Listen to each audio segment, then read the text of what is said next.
این زمین خاکش کلولی است. در دهاتی به نام عبدی‌عوض و ناحیه وسه خوجگی دهخانی به نام شمس‌الدین آن را استفاده می‌نمایند. قسم زیادی زمین‌های این خوجگی با همین خصوصیتش از دیگر خوجگی‌ها فرق دارند. اینجا مهنت زیاد صرف می‌شوند میگویند خوجگیداران، لیکن ترکیب خاک از مینرال‌ها بوی است و از همین جهت باشد که حاصل خیز میباشد. می زمین ما رستگاب اجبار اوسنش ترش زمینه اجبار اسنش کلو زمینه همین کلو زمین دا خیلی کلوخ میوه مایداش همین قماینات میکنیم مایدا فریزرواد میکنیم کلوخ میانه که در وقت که دونا را بتونی بروارده بیاد حاصل دلخوته میتا حاصل نغز میتا انا خیلی کجا اوسنش خودش میبره خیلی میگم که با خودی خودش میبره کم ترک مهنت میکنی او وش سری وقت میتی دونا را نغز تر میکنی نگو بینش میکنی تو برومادن شه بعدی که بروماد چی حاصلی بگوی حاصل دلخو میتا نسبت زمین حاصل اسم با قوتره. در چنین زمین دهقانان این خوجگی در مساحت 2 هکتار امسال پولیزی ها کش نمودند.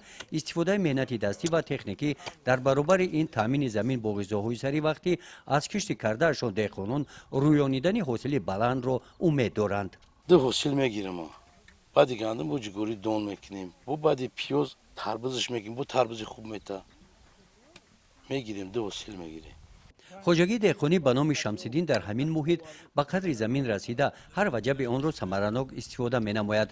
در قطعه‌های جداگانه به این قطعه مانند پرورش محصولات‌هایی را برآ ماندند که بازارهای استعمالی به آن نیاز دارند. ما 12 هکتار زمین داریم استفاده میبریم حاضر 6 هکتار برای پخته تیار کردگیم یا چپرچه نزدیم انا وش بعد کوریدن میزنیم بعد 2 هکتار تربوز 2 هکتار پیاز 2 هکتار گندم. در سمت پیازکاری تجربه بای دارند. سال گذشته از هر هکتار به قدر 67 تن پیاز جمع‌آوری نمودند.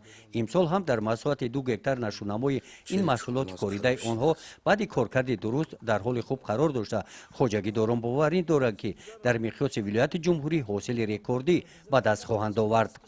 گزارش خوجا نظریف خدای نظر ظهورов از ناحیه واسه برای برنامه اطلاعاتی نوید.